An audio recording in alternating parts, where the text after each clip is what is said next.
এটা কে মাম্মা? বাবাকে জড়িয়ে ধরেছে দেখছে। আরে অনু, সেটাই তো দেখছি। হায় হায় ভগবান, এ কি সর্বনাশ হলো আবার। শেষমেশ কি সতীনের ঘর করতে হবে নাকি?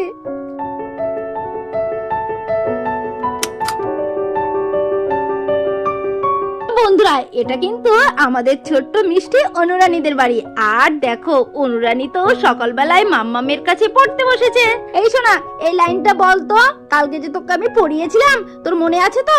ও মাম্মা মাম্মা, আমি তো ভুলে গেছি মাম্মা, তুমি আর একবার পড়িয়ে দাও না। আমার আর ভুল হবে, সত্যি কথা বলছি। আমি তো মাম্মা দাও না। হ্যাঁ, সেটা তো আমি জানি, তুই তো ভুলবি, সেটা তো আমি জানি। সেই কালকে সকালবেলা একবার পড়িয়ে দিয়েছিলাম, মুখস্থ করে দিয়েছিলাম, সেই পড়াটা তুই সেই ভুলে গেলি। হ্যাঁ, আর একটু সন্ধ্যাবেলা একটু গাফিলতি করে পড়ালাম না, আর অমনি তুই ভুলে গেছিস। হ্যাঁ, আমি না হয় কাল সন্ধ্যাবেলায় পড়াতে বসতে পারিনি, তাহলে তুই তো একটু নিজে নিজেও তো পড়তে পারিস নাকি? সবসময় মায়ের দিকে হা করে থাক। মা যদি পড়াতে বসে তাহলে পড়া হবে, না হলে আর হবে না। তুই পড়াটা আজ 2 দিন ধরে পড়াচ্ছি, কিছুতেই মুখস্থ হচ্ছে না। হ্যাঁ, এবার আমি পড়িয়ে দিচ্ছি। এবার যদি ভুল হয়, তোর একদিন কি আমার একদিন। বল, that is a pen, that is a pen. That is a pen, that is a pen. এই তো ঠিক আছে, এটা না 100 বার পড়বি। পড়ার পরে আমাকে বলবি, প্লাস এটা কিন্তু আমি লিখতে দেবো, ঠিক আছে?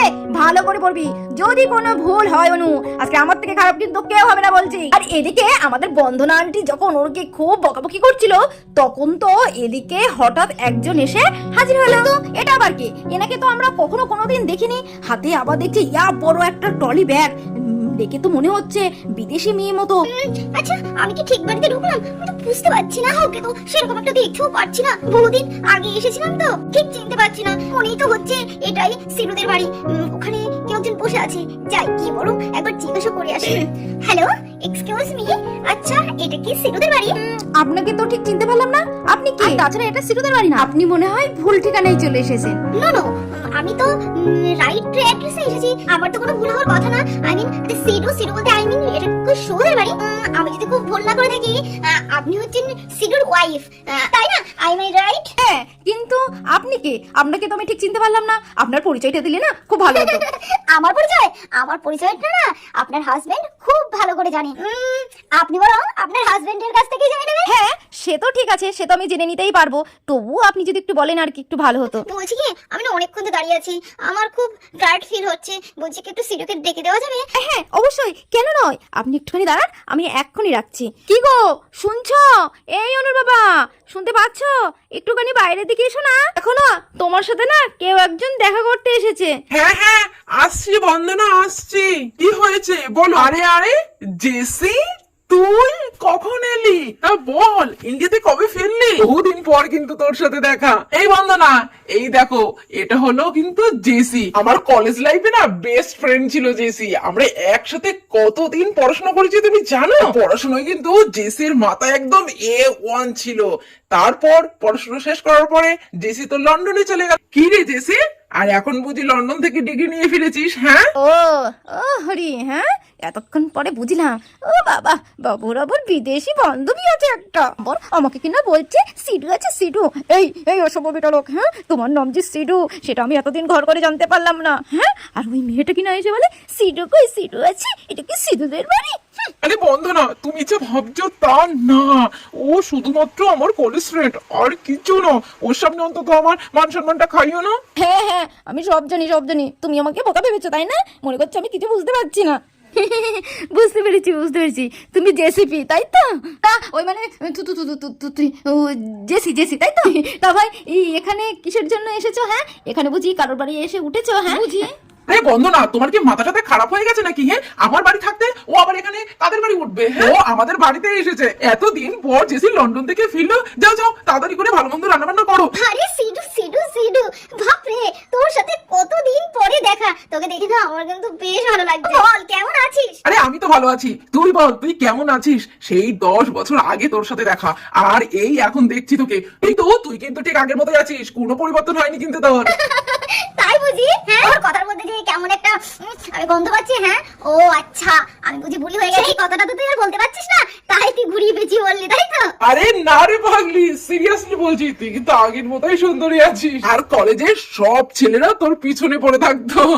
বাবা, তো দেখছি তো সব মনে আছে। তো এটাও ঠিক, কলেজের সব মেয়েরা তোর যে ক্রাশ ছিল সেটা তুই বলিস না, তুই শুধু আমার সঙ্গে মিশতিস বলে সবাই তোর সঙ্গে ভীষণ হিংসা করতো, এটা তো বললে চলবে না। উফ জেসি, ওইসব পুরোনো দিনের কথা একদম মনে করাস না। ওইসব দিনের কথা মনে করলে সত্যি ভীষণ খারাপ লাগে। আর এখন শুধু সংসার সংসার আর সংসার সামলাতে সামলাতে লাইফটা পুরো হেল হয়ে যাচ্ছে, তুই জানিস?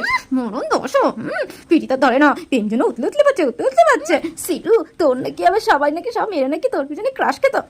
ক্রাশ না তো মুন্ডু হতো, মুন্ডু। বলছে জেসি তুই আগের মতোই সুন্দরী আছিস। কেন আমি থাকতে কি তোমার চোখে নেপা হয়? আমাকে দেখতে পাও না আমি যে কত সুন্দরী, সেটা কি তুমি চোখে টের পাও না নাকি? এতই যখন পেয়ে তো বিয়ে করলে না কেন? হ্যাঁ, বিয়ে করলে ভালো কাজ করতে।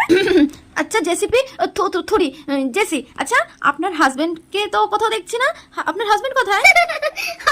হাজবেন্ড ওয়াইফ, ইস, এত তোদের কেউ বিয়ে করে নাকি? হ্যাঁ, লাইফটা কি আমি নষ্ট করবো নাকি? বিয়ে করা মানে না নিজের লাইফটা জাস্ট হাড়ি কাটে মাথা দেওয়া, আর কিচ্ছু নয়। কি বলছিস কি জেসি? রিয়েলি তুই সত্যি এখনো বিয়ে করিসনি? আরে হ্যাঁ বাবা, সেটা সত্যি সত্যি সত্যি, গড প্রমিস, আমি এখন বিয়ে করিনি।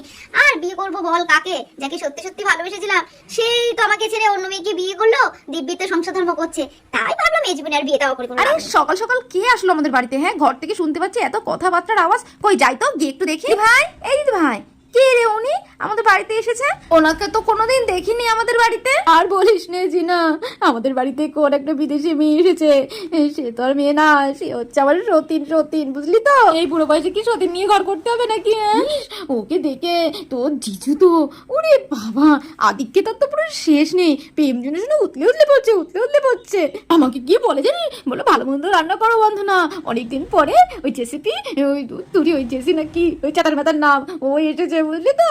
আমি কষ্ট করে রান্না করবো আর ও বাবুর মতো খাবে। দেখ ওদের আদিককে তো দেখলি না, তোর পুরো কাপিতে পুরো জ্বলে যাবে। ও মা, তাই তো দিদি ভাই, এই শোন দিদি ভাই, এই মেয়ে কিন্তু একদম সুবিধের না। আর ও বিদেশে থাকা, জানিস তো, এরা না সহজে বিয়ে দেওয়া করে না, এরা না লিভিং এ থাকে, লিভিং এ। আজকাল দেখিস না ফোনে কত রকম হয়। তুই এক কাজ কর, এই মেয়ের কিন্তু একদম ঘরে তুলিস না, তুই ডাইরেক্ট একদম খেদিয়ে বার করে দে। আর তুই লিভিং মানে জানিস তো, মানে খাবে দাবে সবকিছু করবে, কিন্তু বিয়ে করবে না। এরা কিন্তু খুব ডেঞ্জারাস হয়। জিনারে, এই বুড়ি বয়সে সে কি জ্বালায় পড়লাম আমি বলতো। হ্যাঁ, তুই বলছিস খেদিয়ে দিতে? তোর জিজুই তো বলছে যে আমাদের এখানে নাকি থাকবে, ও আবার কোথায় যাবে? দেখছিস কত বড় একটা ব্যাগ নিয়ে এসেছে। থাকবে তার কোনো ঠিক ঠিকানা নেই, না হলে কি অত বড় ঘরে করে ব্যাগ নিয়ে আসে?